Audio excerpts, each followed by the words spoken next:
एक नया क्वेश्चन आपके सामने है। Write a program in Java to print all prime numbers up to n, यानी कि आपको 1 से लेकर के n तक जितने भी प्राइम नंबर होंगे उन सारे प्राइम नंबर्स को आपको प्रिंट करना है। इसके पहले एक आपको प्रोग्राम मैंने करवाया था, प्रोग्राम उसमें आपको ये सिखाया था मैंने कि कोई नंबर प्राइम है कि नहीं ये आप कैसे चेक करोगे। लेकिन आज का प्रोग्राम काफ़ी खास है क्योंकि इसमें आपको सारे प्राइम नंबर्स को प्रिंट भी करना है। कि सपोज़ कर लेते हैं, हाँ एक बात आपको बता दें कि जो वैल्यू ऑफ n जो है, n का वैल्यू ये आप एंटर करोगे, यानी कि ये यूज़र के थ्रू एंटर होगा। n का वैल्यू जितना एंटर करेगा, मान लेते हैं कि n का वैल्यू 10 एंटर किया गया है, तो 1 से लेकर के 10 तक के बीच में जितने भी प्राइम नंबर होंगे वो सारे प्राइम नंबर्स प्रिंट होंगे स्क्रीन पे। फॉर एग्ज़ाम्पल देख लेता हूँ मैं, अगर मैंने मान लिया कि कुछ देर के लिए n का वैल्यू 10 डाला हुआ है, तो 1 से लेकर के 10 के बीच में जितने भी प्राइम नंबर होंगे वो सारे प्रिंट होंगे, जैसे कि 2, 3, 5, 7, ये 4 प्राइम नंबर प्रिंट हो जाना चाहिए स्क्रीन पे 1 से लेकर 10 तक के बीच में। अगर यूज़र ने यहाँ 10 ना डाल के 20 डाला है तो 1 से लेकर के 20 तक के बीच में जितने भी प्राइम नंबर्स हैं वो सारे प्रिंट होंगे। बात क्लियर हो रहा है? तो इसे कोडिंग के थ्रू कैसे करेंगे वही देखना है अभी। चलिए चलते हैं कोडिंग स्क्रीन पे।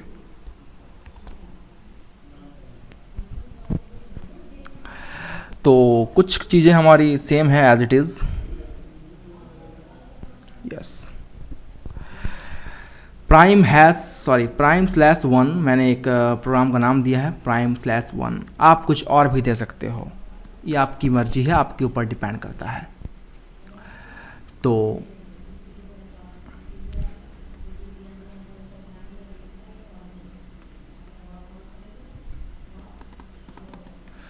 देखें, सबसे पहले हमें एक मैसेज प्रिंट हुआ है स्क्रीन पे कि एंटर द नंबर। वो नंबर एंटर करो कि जहाँ तक आपको प्रिंट करना है प्राइम नंबर्स, यानी कि n का वैल्यू। सपोज़ कर लिया मैंने सपोज़ कर लिया कि मैंने n का वैल्यू डाल दिया है 5 डाल दिया, छोटा नंबर लेते हैं।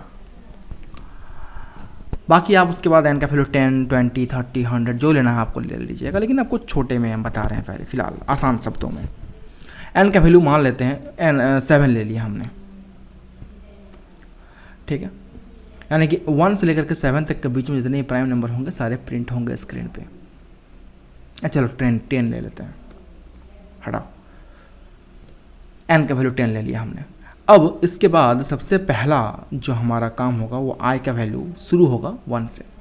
इस लूप के अकॉर्डिंग सबसे पहले मुझे एक लूप मिला जिसमें i का वैल्यू इनिशियलाइज्ड है 1 से। कुछ यहाँ वेरिएबल्स हैं मेरे पास यहाँ डिक्लेयर किए हुए, आप देख लीजिए इसको। एक स्ट्रिंग वेरिएबल है p और 2 इंटीजर वेरिएबल है n एंड i, जिसमें से n को मैंने 10 डाल दिया है और i का वैल्यू फ़िलहाल 1 है। चेक होगा कि क्या i का value less than equal to n है। i less than equal to n, तो देखें i का वैल्यू 1 है, ये लेस देन n का वैल्यू 10 है, ट्रू है। मैंने आपको बोला है पहले ही कि ये वाला ट्रू हो या ये वाला, दोनों में से कोई भी एक ट्रू होगा तो ये लूप काम करेगा। तो ये i लेस देन 10 है। मैं बार बार चेक नहीं करूँगा, आप एक बार में चेक करके बता दे रहे हैं आपको, बाकी सारा आप सोच लीजिए कैसे होगा। बढ़ते हैं आगे और यहाँ देखते हैं एक नया वेरिएबल है हमारे पास अंदर में इंटीजर टाइप का, जिसके अंदर में 0 स्टोर है। ये काउंट करेगा नंबर ऑफ कौन कौन से नंबर प्राइम हैं। फिर हमारे पास एक नया लूप मिला है इनर लूप, जिसमें एक नम नाम का वेरिएबल है जिसके अंदर में शुरू हो रहा है वैल्यू 1 के साथ। और ये चल कहाँ तक रहा है, ये चल रहा है जब तक नम का वैल्यू 1 से बड़ा रहेगा, 1 से बड़ा रहेगा तब तक ये लूप चलेगा। यानी ये पहला कंडीशन हमारा चेक होगा कि क्या num is greater than equal to 1 है। तो देखें हमने यहाँ पर नम का वैल्यू को इनिशियलाइज नहीं कर किया है, लेकिन हाँ आप इस चाहो तो यहाँ पर नम का वैल्यू को इनिशियलाइज कर सकते हो, नम इक्वल टू 0। अगर आप नम का वैल्यू 0 इनिशियलाइज कर रखा है तो ऑब्वियस सी बात है, अगर इस कंडीशन को देखें तो नम का वैल्यू क्या है फिलहाल नम का वैल्यू तो आई है, सॉरी यहाँ नम का वैल्यू तो आई है, माफ़ करिए कुछ गलतियाँ हुई थी वहाँ पर। नम का वैल्यू शुरू में आई है, यानी कि नम के वैल्यू हमारे कितने हैं, आई का मतलब हो गया नम का वैल्यू 1 है ना। अब हम चेक कर रहे हैं कि क्या नम का वैल्यू बड़ा है या इक्वल है 1 से। नम का वैल्यू 1 क्या बड़ा है 1 से, ये तो नहीं है, गलत है। क्या इक्वल है 1 का, ये सही है, दैट मीन्स ये कंडीशन ट्रू हुआ। अगर ट्रू हुआ तो देखें अंदर में एक इफ कंडीशन चलाया मैंने, जहाँ पर आई मोड नम, आई का मतलब 1, मोड नम मतलब 1 डबल इक्वल टू, क्या 1 मोड 1 डबल इक्वल टू 0 होगा? आप बोलोगे बिल्कुल होगा सर, यानी कि 1 से डिवाइड होकर रिमाइंडर 0 देगा। अगर ये कंडीशन ट्रू होता है बच्चों तो क्या होगा, ये वाला काम करेगा, यानी कि c is equal to C plus 1, c का वैल्यू कितना है 0 प्लस 1 इज इक्वल टू 1, यानी कि c का नया वैल्यू कितना हो गया, c का नया वैल्यू हो गया 1। पहले हमने इसको 0 से इनिशियलाइज कर रखा था, देखिए पहले ये 0 से इनिशियलाइज कर रखा था, लेकिन अब c का वैल्यू 1 है। चलिए ठीक है, कंडीशन हमारा चला आएगा अब यहाँ पर कंट्रोल, ये भेज देगा नम माइनस माइनस। नम माइनस माइनस का मतलब क्या हो जाएगा बच्चों, नम का वैल्यू 1 से घट जाएगा, यानी कि 1 माइनस 1 दैट इज नम का वैल्यू हो जाएगा 0। फिर कंडीशन चेक होगा, क्या नम का वैल्यू 0 बड़ा है 1 से, नहीं ये तो फॉल्स है। क्या इक्वल है 1 का, नहीं ये भी तो फॉल्स है। दोनों कंडीशन जब फॉल्स हो गया बच्चों तो ये जो लूप है अंदर का ये काम नहीं करेगा। अब तो हमारा काम कहाँ पर चला जाएगा, कंट्रोल कहाँ चला जाएगा, हमारा कंट्रोल चला जाएगा इस इफ कंडीशन के पास। ये इफ कंडीशन क्या चेक कर रहा है बच्चों, c is double equal to 2, तो जल्दी बताओ क्या c का वैल्यू 2 के बराबर है, यानी कि c का वैल्यू 1 डबल इक्वल टू 2 है, नहीं है ना, ये हो गया फॉल्स। अगर ये फॉल्स हुआ इसका मतलब कि अंदर वाला काम नहीं करेगा, काम नहीं करेगा, कंट्रोल चला जाएगा हमारा इस वाले ब्रैकेट के पास। ये क्या करेगा, इसे भेज देगा i प्लस प्लस के पास। दैट मीन्स i का वैल्यू 1 था अब हो गया 2। बात समझ में आ रहा है, i का वैल्यू 1 था अब हो गया 2। जैसे ही 2 हुआ कंडीशन यहाँ पर चेक होगा कि क्या 2 less than equal to n, यानी कि 10 है। हाँ भाई 2 लेस देन 10 तो है, कंडीशन ट्रू हुआ। चलाएंगे लूप के अंदर, लूप के अंदर आने पर क्या मिला, c का वैल्यू फिर से 0 हो गया।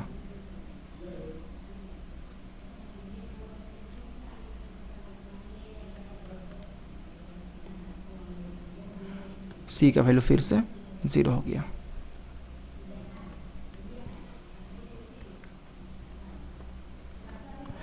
ठीक है, लास्ट टाइम c का वैल्यू कितना हो गया था, लास्ट टाइम c का वैल्यू 1 हो गया था, लेकिन अब c का वैल्यू दोबारा से 0 है। जैसे c का वैल्यू 0 हुआ आगे हम लोग बढ़े हैं तो एक नया हमको फिर से वही लूप मिला जहाँ पर नम का वैल्यू i के बराबर है। तो i का वैल्यू कितना है, अब 2 है, तो नम का वैल्यू कितना होगा, 2 होगा। चेक करें कंडीशन पहली बार कि क्या 2 ग्रेटर देन इक्वल टू 1 है, तो ऑब्वियस सी बात है 2 ग्रेटर देन 1 है, तो ये कंडीशन ट्रू हुआ। फिर ये घुस जाएगा लूप के अंदर जहाँ पर i मोड नम का वैल्यू 2 डबल इक्वल टू 0 मिला हमें 0। इसका मतलब कि हमारा कंडीशन ट्रू है और इसके अंदर जैसे जाएंगे तो c का वैल्यू 1 हो जाएगा, क्योंकि 0 था, 0 प्लस 1 1 हो जाएगा। आगे क्या होगा इसके बाद, अगेन हमारा लूप का कंट्रोल चला जाएगा इसके पास। ये क्या करेगा, नम माइनस माइनस के पास भेज देगा।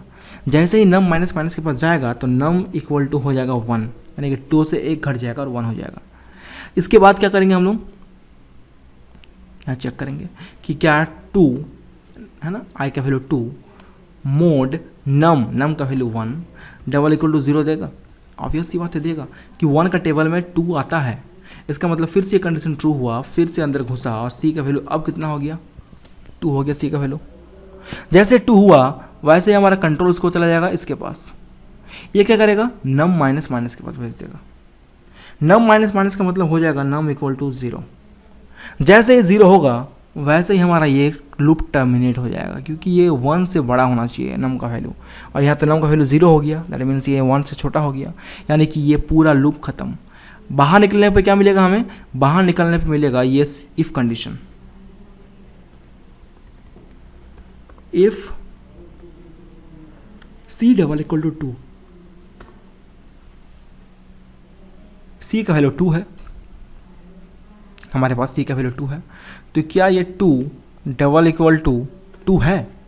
ऑब्वियस सी बात है। इसके चलते क्या होगा, अंदर घुसेगा हमारा कंट्रोल, और P is equal to P plus I. P का वैल्यू कितना है? P को हमने इनिशियलाइज किया है एक स्पेस के साथ, तो P प्लस आई, आई का वैल्यू कितना है? आई का वैल्यू हमारा हो गया, लास्ट टाइम बढ़ा था 2, और फिर क्या है, एक स्पेस है, यानी कि ये स्पेस आ गया। इसके बाद हमारा कंट्रोल कहाँ जाएगा? दोबारा से जाएगा इस ब्रैकेट के पास, ये भेज देगा आई प्लस प्लस के पास, आई प्लस प्लस के पास, यानी कि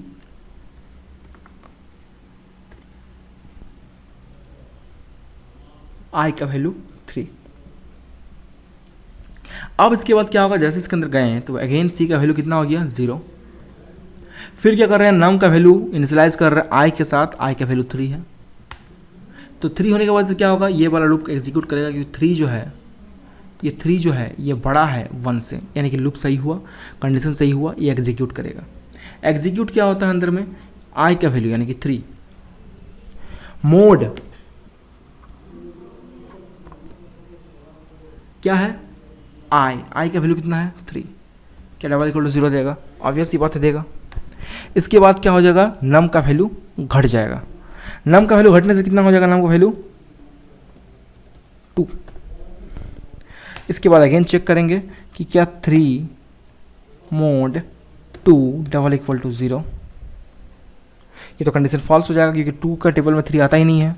आगे क्या होगा, नम का वैल्यू घट करके हो जाएगा और 1। अब हम चेक करेंगे कि 3 मोड 1 डबल इक्वल टू 0, ये तो सही है, एक का टेबल में 3 आता है, यानी कि हमारे पास देखो 3 का 2 फैक्टर मिला, एक फैक्टर हो गया ये, एक फैक्टर हो गया ये, है ना। तो जहाँ पर हमारा 2 बार उसका वैल्यू 0 हो गया रिमाइंडर, इसका मतलब कि इस 3 का 2 फैक्टर है हमारे पास, एक हो गया 1 और एक हो गया वो नंबर खुद 3। तो ये दोनों फैक्टर मिलने के बाद हम चेक करेंगे यहाँ पर कि C डबल इक्वल टू 2 है क्या, तो हमको सही मिलेगा। सही मिलने के बाद हम आगे जब बढ़ेंगे तो P is equal to P plus, तो P का वैल्यू लास्ट कितना था, P का वैल्यू लास्ट था 2 प्लस, प्लस क्यों दिया गया है, प्लस हमको यहाँ देना नहीं है, ये P एक स्ट्रिंग एज ए स्ट्रिंग उसको हम लोग लिखे हैं, तो इसीलिए उसके बाद हम लोग प्लस दिए हैं, प्लस आई का वैल्यू कितना है,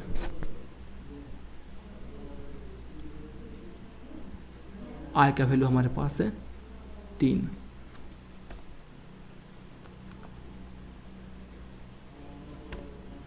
ठीक है, और उसके बाद अगेन हमारे पास एक स्पेस है, दे दिया हमने। इस तरह से ये लूप कंटिन्यू चलेगा। अभी मैंने 3 के लिए यूज़ किया, वैसे 4 के लिए होगा, वैसे 5 के लिए होगा, वैसे 6 के लिए होगा, 7 के लिए, 8 के लिए, 9 के लिए भी सेम यही काम करते जाएंगे हम लोग, और लास्ट में आएगा 10 के लिए भी यही सेम प्रोसेस आपको फॉलो करते जाना है, और आपका अल्टीमेटली लास्ट में जो आंसर मिलेगा वो मिलेगा 2, 3, 5 और 7, जो स्क्रीन पे एज इट इज़ प्रिंट हो जाएगा।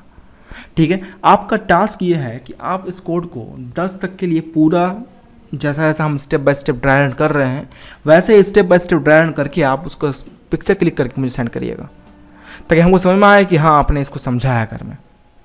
फिर भी अगर कोई डाउट बन जाता है तो आप नेक्स्ट वीडियो में मुझे पूछ लीजिएगा, कमेंट में बताइएगा, मैं आपको नेक्स्ट वीडियो में उसे बता दूंगा। तब तक इस वीडियो को एक बार देख लीजिए अच्छे से, और मैं इसको रन करता हूँ, आप उस रन स्क्रीन को देख लीजिए आप।